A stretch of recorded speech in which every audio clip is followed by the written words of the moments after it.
안녕하세요.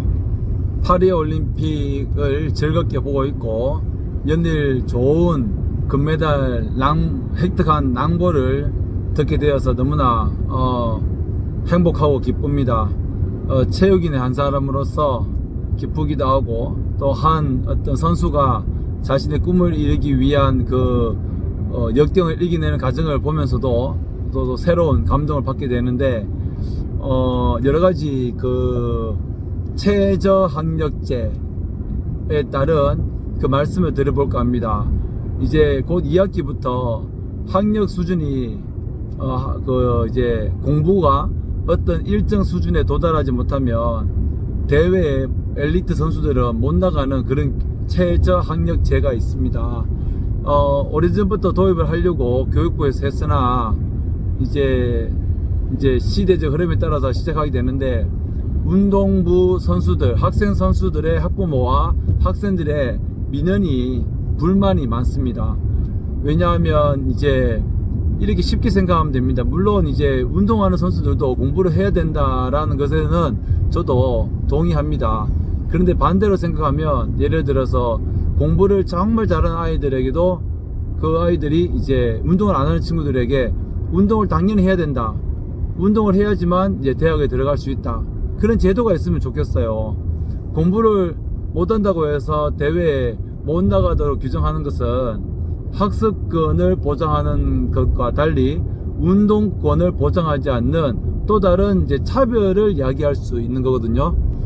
엘리트 선수들도 공부를 해야 합니다. 체육고등학교나 체육중학교에 또 보면 운동을 잘하면서 공부를 잘하는 아이들도 많습니다. 그러니 모든 이제 엘리트 선수들이 공부를 다 잘할 수는 없어요.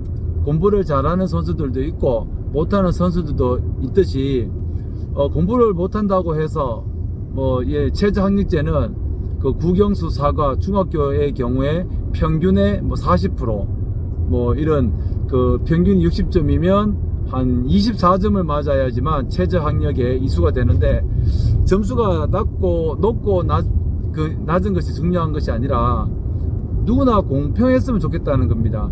공부를 아주 잘한다고 해서 인성까지 좋은 건 아니잖아요.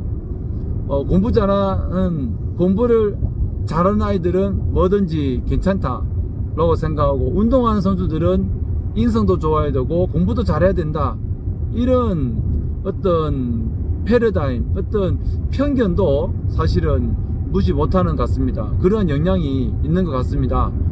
그래서 지금 이제 파리올림픽에서 많은 선수들이 금메달을 따고 있는데, 여러분 탁구 종목의 신유빈 선수 알잖아요. 이러한 최저학력제와 학습권을 중요시하는 이런 공교육에서 벗어나서 고등학교를 가지 않고 실업팀에 가게 되었는데, 이러한 사례들이 많이 발생할 겁니다. 물론 이제 운동하는 학생들도 당연히 공부를 해야 합니다. 공부를 해야 되는데 성적이 좋지 않아서 대회에 못 나가게 한다면 또 다른 엘리트 체육을 약화시키는 그런 어떤 국위 선양을 하는 엘리트 체육인들의 학생 선수들이 많이 발굴돼야 되는데, 그런 학생 선수들을 발굴하지 못하는, 저해하는 그러한 요소가 될 수가 있는 것이죠. 그래서 상대적으로 잘 생각을 해야 될 것 같습니다.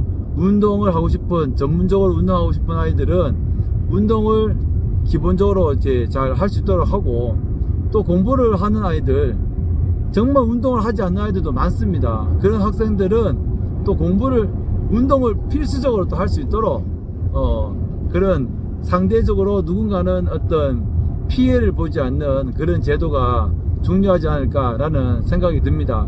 일선의 학교에서 운동부 감독님들이 학생들이 학교에서 이제 수업 중에 조금 다소 공부에 적응이 안 됐거나 기초가 잘 안 되어서 못 따라가는 경우도 있어서 보충 수업도 많이 시키고, 또 e스쿨이라는 것을 통해서 기초학력 보장 프로그램을 어떤 그런 수업을 하고 있습니다.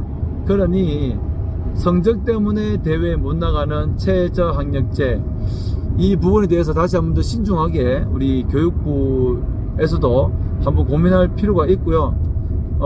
또 이제 당사자인 이제 운동선수를 꿈꾸는 학생들도 기본적으로 공부를 어느 정도 좀 하면서 이렇게 운동에 전념할 수 있는 그런 마음가짐, 그런 의지도 필요하리라고 봅니다.